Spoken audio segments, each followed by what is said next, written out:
दोस्तों, इस समय मैं गाजीपुर बॉर्डर पे हूँ और आपको बताएं किसान आंदोलन अपने उरूज पर है। हालांकि कुछ देखने वालों को लग रहा है कि किसान आंदोलन समाप्त हो गया है, तंबू उखड़ गया है, किसान वापस जा रहे हैं और इसी रूप में जो सत्ता प्रतिष्ठान है और उसका जो गोदी मीडिया है उसको पेश कर रहे हैं। लेकिन जो हकीकत है, जो सच्चाई है, इसके पीछे का जो सच है वो हम लोगों को ज़रूर जानना चाहिए। मैं आपको नहीं बताऊंगा आज, क्योंकि आज बताने के लिए हमारे पास लंबी फौज है। आप यहाँ दो चेहरे देख रहे हैं, आशीष मित्तल जी हैं और पुरुषोत्तम शर्मा जी हैं, जो AIKCC है उसके जो है ये सदस्य हैं। सेंट्रल जो कोऑर्डिनेशन कमेटी है, दोनों सदस्य हैं। राष्ट्रीय स्तर के नेता हैं। इस समय जो किसान आंदोलन चल रहा है इसके दोनों प्रतिनिधि हैं। इसके अलावा अफरोज आलम जी हैं, पश्चिमी उत्तर प्रदेश से आते हैं, रायबरेली देख रहे हैं, इस समय पूरा कोऑर्डिनेशन का काम देख रहे हैं। कृष्णा अधिकारी जी हैं, तराई से आती हैं, लखीमपुर किसान नेता हैं, एपोआ की नेता हैं और इस समय आज आप अनशन पर भी हैं। नेगी साहब हैं उत्तराखंड से, देखिए, और सुमति जी हैं, जय किसान आंदोलन योगेंद्र यादव जी का जो संगठन है उसके प्रतिनिधि हैं। यहाँ कैंप लगाए हैं, यहीं रहते हैं, तो लिहाजा मैं आज कुछ नहीं बोलूँगा, यही लोग बोलेंगे और बात करेंगे। लेकिन एक जो ट्रांजिशन, चलिए शुरुआत करते हैं यहीं से। मित्तल साहब, अभी जो ऊपर से माहौल बनाया जा रहा है कि किसान आंदोलन उखड़ गया है, लोग वापस जा रहे हैं और चंद दिनों की बात है जिसमें समाप्त हो जाएगा, क्या कहेंगे? किसान आंदोलन किसान जब खेती करता है तो हर पल अपनी फसल को देखता नहीं रहता है, उसके अंदर बहुत धैर्य होता है और वो अलग अलग काम अलग अलग समय करता है। इसी तरह से ये किसानों का आंदोलन है।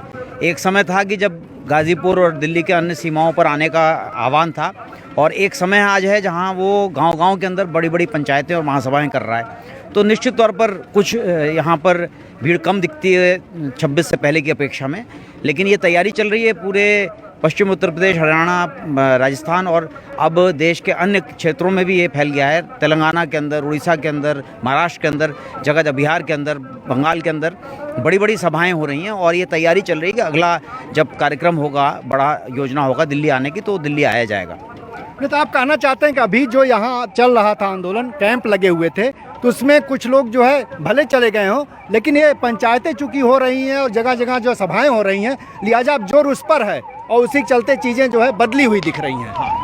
पहली बात तो जोर जो है इन सभाओं पर है और दूसरी बात ये तैयारी है कि जगह जगह मोर्चे बांधे जाएंगे। जिस तरह से दिल्ली के अंदर सीमा पर ये मोर्चा लगाया हुआ है, रास्ता जाम किया हुआ है, ऐसा ही दूर दराज के इलाकों में भी इस तरह से हर प्रांत में 1, 2 या 3 या कुछ समय बाद जो है हर जिले के अंदर एक मोर्चा इस तरह से बांधा जाएगा ताकि वहाँ के किसान भाग ले सकें। ऐसी तैयारी हम लोग की योजना है। बहुत महत्वपूर्ण बात आ रही है यहाँ। मित्तल साहब कह रहे हैं कि जो मोर्चे हैं, जो अभी 3 मोर्चे दिख रहे थे दिल्ली में, गाजीपुर, सिंघू और टिकरी, अब ये मोर्चे क्षेत्रीय स्तर पे, स्थानीय स्तर पे, राज्य स्तर पे लगेंगे। जो किसान यहाँ नहीं पहुँच पा रहे हैं उनको वहीं जो है मोर्चे में शामिल किया जाएगा। तो ये बदली हुई रणनीति है जिसमें ज़मीन पर किसान आंदोलन को ले जाने की बात है, गाँव-गाँव तक, कैसे गलियों तक फैल जाए। ये पुरुषोत्तम जी, ये जो बातें कह रहे हैं, इस पर कितनी तैयारी हुई है और कितना लागू हो रहा है? देखिए, पूरे देश भर में जब आप देख रहे हैं, जब मीडिया का एक हिस्सा जो सरकारी पक्ष का प्रचार करता है और वो लगातार सुबह आ जा रहा है और दिखा दे रहा है कि मंच के पास तो कम ही लोग हैं, जबकि हमारे पास 12 बजे के बाद ही यहाँ लोग जुटना शुरू होते हैं मंच पर। और इस गाजीपुर बॉर्डर पर जब पहले दिन हम लोग पहुँचे हैं, मैं तो उस दिन से इस गाजीपुर बॉर्डर पर लगातार एक किस्म से हूँ, तो हम लोगों ने इस गाजीपुर बॉर्डर को विकसित होते हुए इस मोर्चे को पूरा देखा है। और आज जब मीडिया ये दिखा रहा है कि खाली हो रहा है, तो खाली नहीं है, ये ठीक ठाक ताकत हमारी किसानों की अभी भी यहाँ पर है और रोज़ाना किसान आ रहे हैं, रोज़ाना जत्थे वापस भी जा रहे हैं, क्योंकि हम लोगों ने जब लंबी लड़ाई लड़नी है तो एक रूटीन जो है बनाया है। और जिस 16 तारीख के बाद मीडिया ने ज़्यादा प्रचार किया कि भाई ये खाली हो रहा है, तो 16 तारीख को बसंत पंचमी थी, शादी ब्याह बहुत ज़्यादा थे और इसलिए उन शादी ब्याहों की वजह से जो है एक हिस्सा किसानों का अपना गया। लेकिन आपने देखा होगा कि 18 तारीख के बाद फिर जो है लोग लौटना शुरू हो गए और कमोवेश जितने लोग रहते हैं उतने लोग हमारे मोर्चों पर सभी जगह पर हैं, कहीं भी कमी नहीं हुई है, बल्कि संख्या जो है लगातार बढ़ रही है। दूसरी बात यह है कि जो आपको गोलबंदी दिख रही है, गोलबंदी गाँवों में आप बड़ी बड़ी पंचायतें देख रहे हैं किसानों की, हजारों हजार की संख्या में किसान पंचायतें जो हैं हो रही हैं पूरे देश भर में, खास करके राजस्थान, पंजाब, हरियाणा, उत्तर प्रदेश में भी जो पश्चिम कहा जा रहा है या जाटलैंड कहा जा रहा है। पहले तो प्रचार किया जा रहा था कि भाई ये जो है पूरा वो है खालिस्तान वाले हैं, अब जो है जाटलैंड के रूप में जो है प्रचार किया जा रहा है कि भाई अब तो जाट उठ खड़े हुए हैं, यानी कि बाकी जातियों से, बाकी किसान बिरादरियों से जो है एक बिरादरी को काटने की जो साजिशें सत्ता पक्ष की हैं, तो किसानों ने इसको जो है बेनकाब किया है। और आप देखें कि न सिर्फ दिल्ली के 5 मोर्चे बदस्तूर जारी हैं, बल्कि जो टिकरी है, शिंगू है, गाजीपुर है, आपका शाहजहाँपुर है और इधर पलवल वाला मोर्चा, सभी मोर्चे जारी हैं। बल्कि देश के विभिन्न हिस्सों में, उत्तर प्रदेश के अंदर जब ये पश्चिमी उत्तर प्रदेश कह रहे हैं, देखिए 1.25 महीना हो गया है, लखनऊ में काकोरी में मोर्चा लगा हुआ है किसानों का, और योगी सरकार ने 26 जनवरी को सभी जगह हमले किए और वहाँ भी पूरा जो है इन्होंने किसानों के धरने पर रात को हमला किया, टेंट उठाया, जब्त किया सारा सामान और धरना स्थल को जेसीपी से खुदवा दिया। लेकिन वहीं पर किसान जो है फिर दोबारा उसी के बगल में धरने पर बैठे, पुलिस दमन के खिलाफ कार्रवाई की डिमांड की, और 1 हफ्ते के बाद इसी योगी की पुलिस को उनका पूरा सामान वापस करना पड़ा, जेसीपी से खोदी हुई धरना स्थल को फिर समतल करना पड़ा और उनका धरना वहीं लगवाना पड़ा। देखिए बहुत महत्वपूर्ण बात कर रहे हैं पुरुषोत्तम जी। ग्वालियर क्या कर रहे थे? ग्वालियर में देखिए लगातार जो है 1.5 महीने से धरना चल रहा है, भिंड में लगातार जो है 1.5 महीने से धरना चल रहा है, पूरे देश भर में इसी तरीके से जगह जगह किसानों के जो हैं लगातार धरने चल रहे हैं और स्थानीय स्तर पर बड़ी गोलबंदियां जो हैं उसमें लगातार हो रही हैं। पंचायत के सवाल पर मैं फिर आऊंगा। देखिए पुरुषोत्तम जी बता रहे हैं कि जो धरने चल रहे हैं और किसान आंदोलन का दबाव इतना है, योगी जैसा जो जिन्हें एक तानाशाह के तौर पर यूपी में देखा जा रहा है, उनको भी झुकना पड़ा किसानों के दबाव में और धरना फिर से लगवाना पड़ा। ये बताता किस स्तर का दबाव है। हमारे साथ कृष्णा अधिकारी जी हैं और लखीमपुर में पीलीभीत पूरा इलाका तराई का नेतृत्व करती हैं। आज आप यहाँ अनशन पर भी बैठी हैं, मैंने सुना है आज अनशन पर हैं आप। अभी अगर आपसे पूछें कृष्णा जी, आप वहाँ भी जो आंदोलन चल रहा है स्थानीय स्तर पर उसको भी देख रही हैं, आप यहाँ गाजीपुर रहते भी कई दिन हो गए आपको, यहाँ आपने देखा, तो दोनों में जो कोऑर्डिनेशन चल रहा है, आपसी एक जो सहयोग और सामंजस्य, वो कैसे बैठा रही हैं और कैसे लोग आना जाना किस लेवल पे हो रहा है? यहाँ लोग आ रहे हैं गाजीपुर बॉर्डर में, लखीमपुर से, पीलीभीत से लगातार लोगों का आना जारी है। एक जत्थे यहाँ आते हैं तो एक जत्थे वापस होते हैं और लोग 10 दिन के लिए, 1 हफ्ते के लिए, 5 दिन के लिए पूरी तरह से तैयार होकर के आते हैं और यहाँ वो शामिल होते हैं, सभा में शामिल होते हैं और लोग पूरी तरह से यहाँ के आंदोलन के साथ एकरूप होते हुए फिर लोग गांव में जाते हैं और तब तक वहाँ दूसरी टीम तैयार होती है, वो फिर यहाँ पर आते हैं। इस तरह से लगातार लखीमपुर खीरी पीलीभीत से लोगों का लगातार आना जाना जारी है और वहाँ भी अब किसान पंचायतों की तैयारियां हो रही हैं, वहाँ पर भी बड़े बड़े प्रदर्शन और रास्ता जाम की तैयारियां हो रही हैं और लखीमपुर पीलीभीत में लगातार इस किसान आंदोलन को गांव-गांव में पहुंचाने के लिए प्रचार टीम जो है वो चल रही है और वहाँ आंदोलन जबरदस्त तरीके से आगे बढ़ रहा है। कृष्णा जी कह रही हैं कि लखीमपुर को गाजीपुर बॉर्डर से जीवंत रूप से जोड़ दिया गया है, एक जत्था आ रहा है तो दूसरा जत्था जा रहा है और ये सिलसिला लगातार जारी है और वहाँ गांव में फिर लोग निकल रहे हैं, लोगों से मिल रहे हैं, तैयारी चल रही है। आप कहाँ से आते हैं? हापुड़ से, जिला हापुड़। तो आप कितने दिन से इधर हैं? हमें हो गए यहाँ 3 महीने हो गए। आप यहाँ डटे हुए हैं? बिल्कुल उसी दिन से। आपकी उम्र क्या है? 90 वर्ष। ओहो, मोदी जी आपको लगता है देख नहीं पा रहे हैं 90 वर्ष का बुढ़ा यहाँ जमा हुआ है, तो उसकी हड्डियों में कितना ताकत है।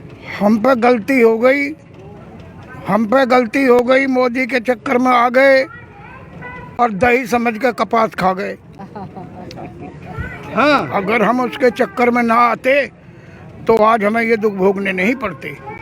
हमें तो उम्मीद ये ही कि मोदी ये कहे, हाँ मोदी कहे हाँ कि मोदी है तो मुमकिन है, मोदी है तो मुमकिन है, हर हर मोदी, घर घर मोदी। हम भी चक्कर में आ गए भाई, जरूर कुछ ना कुछ करेगा और उन्होंने तो खा रहा के ही हैं, यूँ ना जाने बकस दे। बाकी इनने तो सटक लिए खाने के बजाय, खाना तो वो तो खा रहे, यो सटक रहे यार, तो कैसे करें?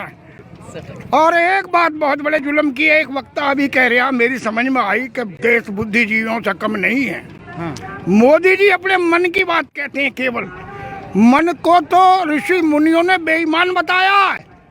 ऐसा है? हाँ, आत्मा जो है वो अंतर आत्मा जो है वो सत्य बोलती है, और मन जो है ये बेईमान है। मन तो नहीं कहा आज माँ को पक जाऊँ, आज ही तो पकड़ लूँ, आज ही तो काट दी तो मार दूँ। तो मन की बात तो कोई आज तक नहीं कहनी चाहिए उसे। वो आत्मबल से ये सोच है कि मैं किसानों की गैल क्या कर रहा हूँ। तो देखिए मित्रों, 90 साल के बुजुर्ग हैं और इनकी जो बात है आप देख रहे हैं, पूरा जो है मोदी मीडिया ये कह रहा है कि वो किसान समझ नहीं रहे हैं, उनको समझाया जाएगा, कानून नहीं समझते हैं। देखिए समझ करके 3 महीने से बैठे हुए हैं, अब समझने की बारी मोदी जी की, ऐसा कुछ है? हाँ, मोदी जी की है। अगर मोदी समझ जाए तो देश भी बच जाए और किसान भी बच जाए। और आप समझा के जाएंगे उनको? अरे समझा के तो हम जाएगा, मोदी आप समझ जाएगा। हम तो इतने जा ही नहीं सकते, चाहे मर जाए हम नहीं जा सकते किसी भाव भी। हाय हाय रे किसान, हाय हाय रे किसान, तेरी कैसी है सियान। तुझे कहते हैं अन्नदाता, तुझे कहते हैं अन्नदाता, तो खुद भूखा मरे है, सबका पेट भरवाता। हाय हाय रे किसान, हाय हाय रे किसान।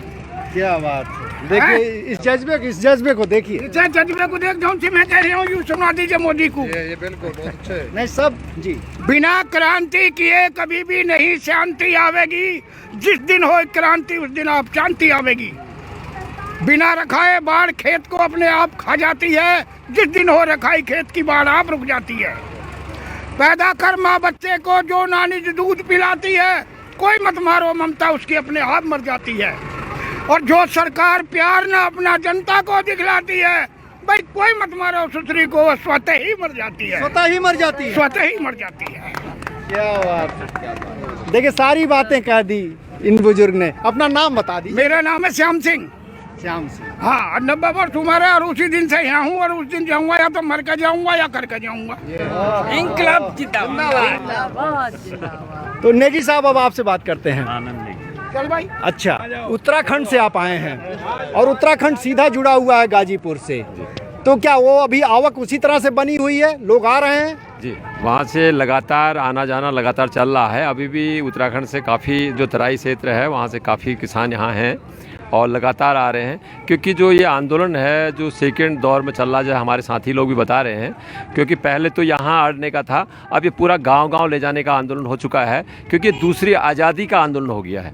क्योंकि ये पूरा का पूरा जो आज कंपनी राज को जो पूरा देश के ऊपर थोपने का जो षड्यंत्र मोदी सरकार कर रही है, ये भी लोगों को समझ में आ गया है। क्योंकि अभी जो कमाई का साधन है इनको अनाज दिखाई दे रहा है, इसीलिए अनाज को भी ये क्या कहते हैं पूंजीपतियों के हवाले कर रहे हैं। क्योंकि खाने के बिना आदमी जिंदा नहीं रह सकता, कपड़े के बिना थोड़ा सिलाई कर लेगा मगर पेट पर टल्ला नहीं लगा सकता। तो इसीलिए इन्होंने पूरा जो है आज अंबानी और अडानी के चक्कर में पूरे देश को ये पूरा बदहाली की तरफ ले जा रहे हैं।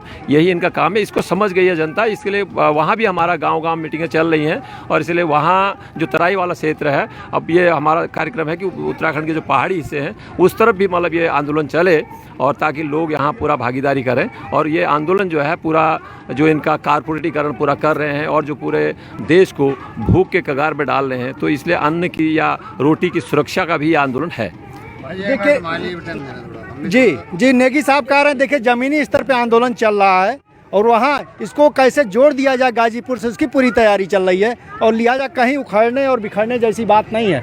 सुमत जी है हमारे पास जो जय किसान आंदोलन के, यहाँ आपका कैंप भी चल रहा है सुमत जी, और आप पश्चिमी उत्तर प्रदेश फर्रुखाबाद से लेके यहाँ तक जुड़े हुए हैं। क्या है पश्चिमी उत्तर प्रदेश में माहौल, वो उसी तरह से पुरानी तरह से आगे बढ़ रहा है या उसमें कोई शिथिलता आई है? अब तक तो ये दिल्ली तक ही सीमित था, ऐसा मार रहे थे लोग, लेकिन अब ये जान लीजिए ये मध्य यूपी नहीं बल्कि पूर्वी यूपी तक पहुंच गया है। गाजीपुर तक लोगों ने अपने धरने लगा रखे हैं, वहाँ पे भी इसका विरोध चल रहा है पूरे तरीके से। जो अच्छा जी, तो अभी यहाँ जो कुछ कैंप खाली दिख रहे हैं, यहाँ लोग नहीं है, तो क्या फसल का भी कोई एक संकट हो सकता है, जो फसल कटनी वटनी का मामला चल रहा है? किसानों को अभी खेत भी देखना है, आंदोलन भी देखना है। फिर दूसरी रही बात ये कि ये आंदोलन कमज़ोर होता जा रहा है, तो किसान मजबूत कैसे करेगा? किसान भली बात जानता है कि जब फसल कमज़ोर हो जाती है तो उसको कैसे उठाता है वो, तो इसको भी उठा लेगा, कोई दिक्कत वाली बात नहीं है। क्या बात है। देखिए अपने तरीके से जो किसानी भाषा में बात हो सकती है, सुमत जी ने बताया। अफरोज जी, आप पश्चिमी उत्तर प्रदेश रायबरेली से आते हैं, पूरा कोऑर्डिनेशन का काम देख रहे हैं इधर पश्चिमी उत्तर प्रदेश का। लोगों से आपने आज एक मीटिंग भी की है शायद, तो क्या उसमें क्या फैसला लिया आपने? देखिए, मैं इस आंदोलन को, जिस तरीके से ये आंदोलन चल रहा है, तो इसकी अभी एक जीत हुई जो मोदी जी ने कहा कि ये आंदोलन जीवी। आप समझिए कि मैं इसे किसानों की एक जीत मानता हूँ। वो मोदी सरकार और पूरी भाजपा जो इस आंदोलन को शुरू से कह रही थी कि ये आंदोलन बलगराए हुए लोग चला रहे हैं, इस आंदोलन को बहका के किसानों को लाके बैठाया गया है, इसको पाकिस्तान, खालिस्तान और न जाने कहाँ से जोड़ के इसे देखा जा रहा था।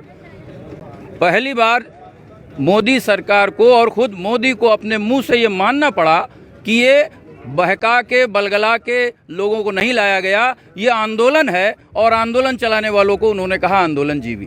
तो मैं इसे इस रूप में मानता हूँ। और जब ये आंदोलन है तो मोदी जी जिस तरीके की भाषा को समझते हैं, किसानों ने अब उस तरीके के आंदोलन की रणनीति ली है।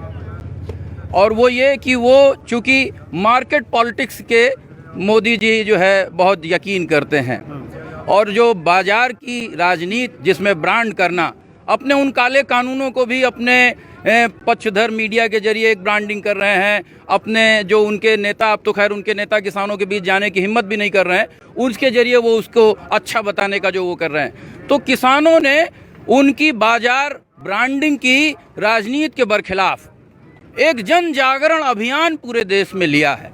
और ये बॉर्डर से जो अब ये जो एक समंदर में लहरें जैसे उठती हैं, ये किसान आंदोलन एक किसान लहर के रूप में पूरे देश में विस्तार ले रहा है। और ये इसीलिए किसान पंचायतें, पहले इन्होंने कहा पंजाब, फिर उन्होंने कहा नहीं हरियाणा का आंदोलन, फिर उन्होंने कहा नहीं पश्चिमी उत्तर प्रदेश का आंदोलन, और अब इन्होंने माना कि ये आंदोलन है। और ये कल मानेंगे कि ये आंदोलन ही नहीं, ये पूरे देश का आंदोलन है और ये फैल रहा है। हम लोग 4 मार्च को गाजीपुर के दिलदार नगर में किसान पंचायत कर रहे हैं। 5 तारीख को जालौन के अंदर जो है पंचायत हो रही है। अभी लखनऊ में किसान पंचायत हुई, जहां योगी जी अपना डंडा लेके घूम रहे हैं कि कोई नहीं आ सकता, कोई नहीं बोल सकता। वहीं पे भी हजारों किसानों ने जो है किसान परेड भी निकाली थी 26 तारीख को, और जो है अभी किसान पंचायत भी की। तो यह फैल रहा है और जन जागरण अभियान के रूप में एक राष्ट्रव्यापी किसान आंदोलन बन गया है। राष्ट्रव्यापी किसान आंदोलन जो जन आंदोलन में तब्दील हो सकता है, होने जा रहा है, जन हो गया है। तो देखिए, हम अब आखिरी दौर में हैं और कहा जा सकता है एक ट्रांजिशन पीरियड अपने तरह का है, जिसमें कि फसल किसानों की खेत में खड़ी है। इसके साथ ही इस आंदोलन को कैसे विस्तार दिया जाए, उसके लिए पंचायत शुरू हो गई है। तो 2 मोर्चों पर एक ट्रांजिशन पीरियड जिसमें नेतृत्व की भूमिका बहुत ही महत्वपूर्ण हो जाती है, और इसीलिए हमको लगता है इन दोनों साथियों से मुझे बात करनी होगी। मित्तल साहब, अभी तक जो आंदोलन था, देखिए सच यही है, वो अगर कहा जाए जो नीचे से उभार की बात है तो पंजाब, हरियाणा, पश्चिमी उत्तर प्रदेश, राजस्थान और कमोबेश आसपास के कुछ और इलाके, महाराष्ट्र, गुजरात, जुम्बिश दिखती है कुछ। तो अब क्या माना जाए कि दूसरे दौर में आप लोग जो है अब दूसरे राज्यों को भी कवर करने के बारे में सोच लिए हैं और वहाँ पंचायतें कर रहे हैं, उसकी क्या रणनीति है? सभी जगह पंचायतें और सभाएं शुरू हो चुकी हैं। कर्नाटका में हो रही है, आंध्र प्रदेश और तेलंगाना में हुई है, तमिलनाडु में बहुत बड़ी मीटिंग हुई है तंजौर में, उड़ीसा में बहुत बड़ा चक्का जाम जो है, रेल जाम और चक्का जाम हुआ है। तो जागृति हर जगह फैल रही है। आप इस आंदोलन के बारे में एक विचित्र बात है, ये एक किसानों का राजनीतिक आंदोलन है, क्योंकि ये कानूनों को बदलवाने का आंदोलन है। कंपनियां तो पहले भी थी, लेकिन अब इस कानून के तहत कंपनियों को कानूनी अधिकार मिल गया है मंडी बनाने का और ठेका खेती कराने का। और धीरे धीरे लोग जागृत हो रहे हैं कि इसका कितना असर कहाँ तक जाएगा। पहले बात थी कि ज़मीन नहीं जाएगी, लेकिन धीरे धीरे कानून को बारीकी से पढ़ा गया तो उसी में लिखा हुआ है कि ज़मीन चली जाएगी। इसी तरह से मंडियों के सवाल पे वो कहते हैं MSP रहेगा, रहा है, चलता रहेगा, लेकिन कानून में ही लिखा हुआ है कि मंडी में कानूनी अधिकार होगा कंपनी को कि अपना रेट खुद ऑनलाइन से तय करे, MSP से तय ना करे। तो धीरे धीरे चीज़ें खुल रही हैं। अभी पश्चिम उत्तर प्रदेश के अंदर गन्ना किसानों की एक नई सवाल आ गया कि गन्ना किसानों की सारी जो बकाया का सवाल भी है, उनका जो अधिकार है, अधिकार का जो सवाल है वो सुनिश्चित होता है कोऑपरेटिव सोसाइटीज से। अभी इस कानून में लिखा हुआ है कि कोऑपरेटिव सोसाइटीज़ को जो है कंपनियों की सेवा में लगा दिया जाएगा। तो ये सारे परिवर्तन, मतलब इतनी सारी चीज़ें, कानून को जितनी बार पढ़िए उतनी बार नई चीज़ समझ में। और एक जागृति भी बढ़ रही है। लोग भी समझ रहे हैं कि पहले पंजाब के लोगों को लगा ज़मीन चली जाएगी, अब जो है पश्चिम उत्तर प्रदेश के लोगों को लगा ज़मीन चली जाएगी। आवाज़ नीचे से एक ही आ रही है। बहुत सारे नेताओं ने दूसरी बातें भी बीच स्टेज पे कही कि साहब जो है हम ये भी सुन लेंगे, ये भी कर लेंगे, टालने वाला सवाल 1.5 साल 3 साल को भी कंसिडर करें। लेकिन धीरे धीरे नीचे से जो आवाज़ आ रही है और वो फैल रही है, जैसा साथियों ने और भी कहा कि लहर की तरह फैल रही है, तो ये बढ़ेगा। पुरुषोत्तम, जब आखिरी बात आपसे करनी है, पूरा वो दिख रहा है, लेकिन जो है सरकार अभी भी अपने जिद पर अड़ी है। पश्चिम बंगाल जीतने का मंसूबा भी पाली हुई है। तो आंदोलन बिहार, उत्तर प्रदेश, ये पश्चिम बंगाल में पंचायत क्यों नहीं हो रही है? देखिए, पश्चिम बंगाल में भी आप ध्यान दे रहे होंगे कि जब भी संयुक्त मोर्चे की ओर से हम लोगों ने दिल्ली से आह्वान किया है, पश्चिम बंगाल में बंद ज़बरदस्त हुए हैं, रोड जाम बहुत ज़बरदस्त हुए हैं, परसों रेल जाम भी जो है बहुत ज़बरदस्त हुआ है। और बंगाल के अंदर आप देखेंगे तो भारतीय जनता पार्टी के राष्ट्रीय अध्यक्ष गए थे बर्धमान में, और उन्होंने एक मुट्ठी चावल हम घर घर से मांगेंगे अभियान चलाया था। मैंने उसी दिन एक चैनल में बातचीत में कहा था कि आज तो बर्धमान में इन्होंने एक मुट्ठी चावल शहर में मांग लिया है, लेकिन ये जाएं ज़रा बंगाल के गाँवों में, वहाँ के किसान का धान अभी भी जो है घर में पड़ा हुआ है और 1000 से 1200 रुपये क्विंटल में धान बिक रहा है। तो ये उन किसानों के घर जा कर के एक मुट्ठी चावल मांगे तो ये नहीं जा पाए और इनको अपना कार्यक्रम वापस लेना पड़ा। बंगाल की जनता से मैं कहना चाहता हूँ कि बंगाल के लोग इस बात को भूले नहीं हैं। भाजपा का शासन ऐसा नहीं है कि वहाँ पहली बार आ रहा है। जब 42 का भारत छोड़ो आंदोलन में पूरा देश था, जिस समय देश के लोग शहादत दे रहे थे, उस समय बंगाल के अंदर अगर आप देखें तो 43 में बहुत बड़ा जो है अकाल पड़ा था, जिसमें लाखों लोग मारे गए थे। और उस समय जब लाखों लोग मारे गए थे, बंगाल के गोडाउनों में अनाज भरा पड़ा था। और उस समय जानते हैं वहाँ किसकी सरकार थी? उस समय वहाँ इसी आरएसएस के जो है जो हिंदू महासभा और मुस्लिम लीग की साझा सरकार थी।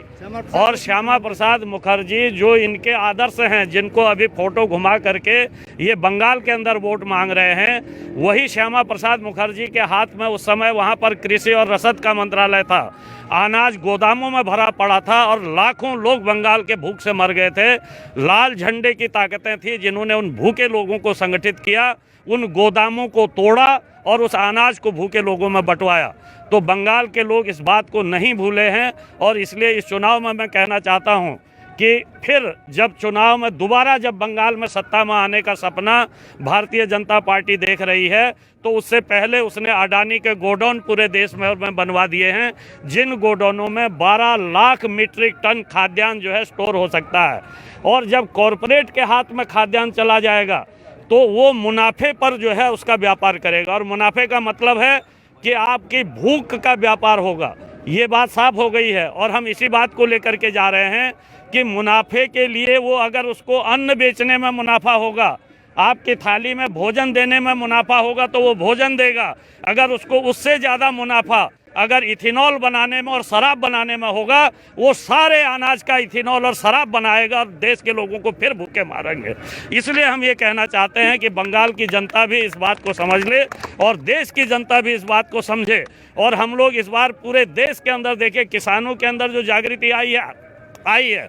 हम लोग जो देश के अंदर भूमिहीन हैं, खेत मजदूर हैं, दलित हैं, जो बटाई पर ठेके पर अभी गाँव में गरीब लोग खेती कर रहे हैं, हम उन सबको इस आंदोलन में संगठित करने की मुहिम शुरू किए हैं। और हम लोगों ने कहा है कि ये जो 3 कृषि कानून है, इन 3 कृषि कानूनों में से जो ये जो मुझे अब यहीं समाप्त करना जी ठीक है। बात लंबी हो गई। मतलब पहला हमला, मतलब संक्षेप में ये जान लीजिए कि इन तीनों कृषि कानूनों का पहला हमला इस गरीब तबके पर ही होना है। जो गाँव का खेत मजदूर है, दलित है, गरीब किसान है, उस पर पहला हमला होना है और उसके बाद किसान पर हमला होना है। तो इसलिए किसानों को और देश के गरीबों को मिल करके जो है ये जो कॉरपोरेट और गुलामी के जिस राज को लाने की कोशिश कर रहे हैं, इसके खिलाफ खड़ा होना है और ये अभियान अभी चल रहा है। तो देखिए